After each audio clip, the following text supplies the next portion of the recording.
Alright, here we are today at the Indiana Truck Driving Championships. This is a truck rodeo. It's kind of exciting for these truck drivers. They get into a truck that doesn't belong to them, and they kind of swap trucks, and then they have to go through this obstacle course. There's several events that they have to do, and so they are the best of the best. Let's watch. And this is the right steer tire problem. The driver has to put the tires between the tennis balls. This is the front stop line. The driver will approach the stop line in a continuous movement. The score is determined by how close the front bumper is to the stop line without going over.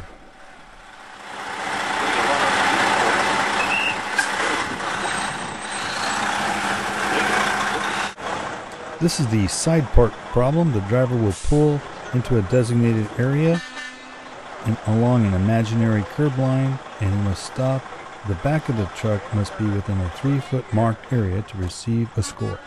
This is the straight line right side tire problem. And this is the right steer tire scale problem.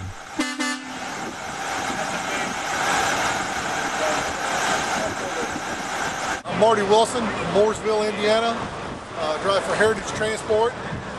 And as far as the classes in the Indiana Motor Truck Association, there's a straight truck, 3-axle, 4-axle, 5-axle flatbed, 5-axle sleeper, and tank division. That should be all 6 classes right there. 117 guys this year in the competition. All right, 117 guys. 117 in the competition this year, yes. And you drove last year? I drove for the last 3 years, yes. All right. That's an odd combination. All right, when they make the turn here, they cannot run over the duck. Whoa.